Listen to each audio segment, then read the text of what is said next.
है फ्रेंड्स, तो आज का हमारे बहुत ही इंपॉर्टेंट वीडियो है जिसमें हम देखिए ये है MIL यूनिवर्सिटी का गेस्ट पेपर है हिंदी का 100 मार्क्स का। तो हम एक इम्पॉर्टेंट बात बताने वाले हैं, जैसे कि आप लोग को पता होगा कि ग्रेजुएशन का अभी 20 से 23 सेशन वाले का भी एग्जाम हुआ है पार्ट 1 का, और 19 से 22 सेकेंड ईयर का एग्जाम होने वाला है। तो देखिए जैसे हम ये बताना चाह रहे हैं, जैसे देखिए इस बार का जो हिंदी का पेपर में पूछा गया था वो 100 मार्क्स का क्वेश्चन था और एग्जाम सब्जेक्टिव हुआ था, पर हिंदी का जो 100 मार्क्स का जो एग्जाम लिया गया था वो ऑब्जेक्टिव लिया गया है।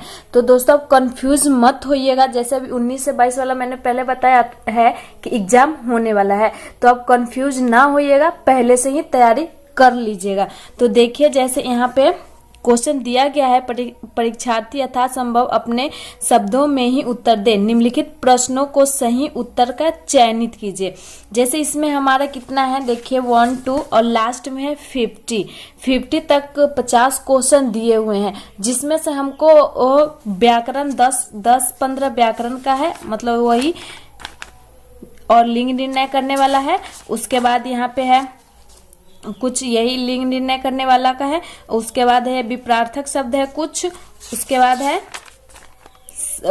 विभक्ति वगैरह है, और कुछ व्याकरण का, समास का, प्रत्यय का, और स्वर संधि और संधि का भेद कितने होते हैं, मतलब 25 मान लीजिए तो बुक से, और 25 ऑब्जेक्टिव ग्रामर से, मतलब व्याकरण से है, हिंदी व्याकरण से।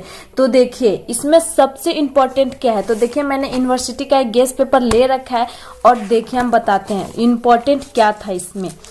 सिर्फ हमारा जो ये है इसमें हमारा 100 मार्क्स छुपा हुआ है और एक्स्ट्रा कोई भी पेज नहीं देखना है। अगर आप सब्जेक्टिव के अलावा ऑब्जेक्टिव का भी तैयारी करना चाह रहे हो तो इसमें कितना है 100 मार्क्स पहले से ऑलरेडी छिपा हुआ है। सिर्फ इतने एक पेज आप ध्यान से पढ़ लीजिएगा तो आपको याद हो जाएगा। देखिए फर्स्ट क्वेश्चन में क्या लिखा है, व्याल विजय कि कवि कौन है। इसके सिर्फ यहाँ से देखिए 1 2 जितना जो 25 क्वेश्चन है उन सब में कवि का नाम ही पूछा गया। कवि का नाम, कवि का पूरा नाम, सबका कवि है। देखिए तो तोरती पत्थर के कवि, शेर सिंह का शस्त्र समर्पण के कवि, मतलब कवि का ही नाम पूछा गया है, सिर्फ कवि का नाम। अब 25 क्वेश्चन में से देख लीजिएगा, सिर्फ कवि का नाम पूछा गया है।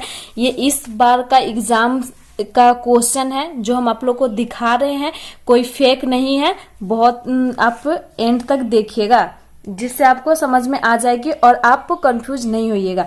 तो देखिए यहाँ पे जो ये है काव्य भारती, और ये कहानी का है और कविता का है। तो आप सिर्फ इसका जो राइटर है, मतलब जो कवि हैं, उनका नाम याद रख लीजिएगा। और देखिए जैसे मधुआ का क्या है, जयशंकर प्रसाद, और आप जयशंकर प्रसाद याद कर लीजिएगा, क्योंकि अगर क्वेश्चन पूछा जाएगा तो देखिए जैसे यहाँ पे पूछा गया था हिमालय के प्रतीक कविता के कवि कौन है, तो दिनकर, रामधारी सिंह दिनकर, इनके कवि जो है वो है रामधारी सिंह दिनकर। पर यहाँ पे शॉर्ट पे क्या लिखा है, सिर्फ क्या लिखा है, दिनकर, रामधारी सिंह दिनकर नहीं लिखा है। तब ये भी कंफ्यूज नहीं होइएगा कि रामधारी सिंह दिनकर नहीं है, सिर्फ दिनकर है। तो जो लास्ट में लॉन्ग नेम होता है इसीलिए शॉर्ट दे दिया जाता है दिनकर, तो आप दिनकर में सिलेक्ट कीजिएगा। तो आप जैसे जयशंकर प्रसाद है तो जैसे यहाँ पे पूछ देगा कि मधुआ का कवि कौन है, तो प्रसाद सिंपली सा सिर्फ प्रसाद रहेगा, तो आप प्रसाद में ही ट्रिक कीजिएगा। तो जैसे मंगर का राम वृक्ष वेणुपुरी, बसंत आ गया का है आचार्य हजारी प्रसाद द्विवेदी, इसका ये याद कर लीजिएगा। और ये राइटर का नाम याद करने के अलावा आपको एक और चीज याद करना पड़ेगा, जैसे कि ये कहानी क्या है, मतलब कविता है, कहानी है या गद्यांश है। जैसे हम देखिए एग्जाम्पल में हम आपको बताते हैं। तो फ्रेंड्स देखिए यहाँ पे लिखा है मंगर के लेखक, मतलब कवि का ही नाम। यहाँ पे ऊपर भी देखिए तो अब कवि का नाम ही पूछा गया है। और लास्ट में क्या पूछा है, मधुआ की विधा है। मधुआ की विधा मतलब कहानी है या स्मरण है या रेखा चित्र है या शब्द चित्र है। तो आप ये भी याद कर लीजिएगा तो बहुत ही अच्छा रहेगा, जिससे आप कंफ्यूज नहीं होगा। क्योंकि हम लोग का भी एग्जाम था जिसमें हम लोग सब्जेक्टिव का तैयारी कर रखे थे, पर आ गया ऑब्जेक्टिव, पर ज्यादा कुछ प्रॉब्लम नहीं हुआ क्योंकि हम लोग राइटर का नाम याद कर रखे थे। तो थोड़ी बहुत प्रॉब्लम तो होगी, पर आप ये याद कर लीजिएगा तो वो थोड़ी से भी प्रॉब्लम नहीं होगी।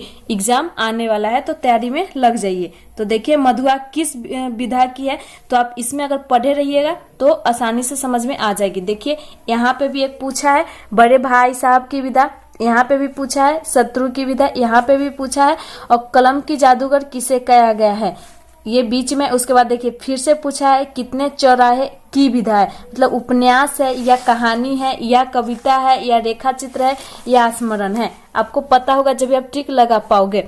देखिए और कितना दो उधर पूछ 3-4 पूछ दिए हैं, तो 3-4 ही आप याद कर लीजिएगा, जिसमें अगर दो, पहली बात तो जो भी एक कहानी हो उसको आप एक बार पढ़ जरूर लीजिएगा, क्योंकि देखिए पढ़ने का एक, जैसे हम बता रहे हैं इसमें देखिए क्या है, वे कलम के जादूगर नहीं खुद बंसीकरण के मंत्र थे। जैसे आप कहानी पढ़िएगा उसमें का कोई भी जो लाइन होता है, पंक्ति होता है, वो दे देगा और आपसे पूछेगा। जैसे यहाँ पे भी देखिए एग्जाम्पल में, पहले भूख को जितना होगा तभी आगे कुछ सोचा जा सकेगा, पंक्ति है। मतलब इसमें पूछा गया है मंगर, मधुआ, शत्रु या कितने चौराहे, इन चारों में से किन कविता या कहानी या जो भी हो उसमें से किसमें ये पंक्ति दिया हुआ है।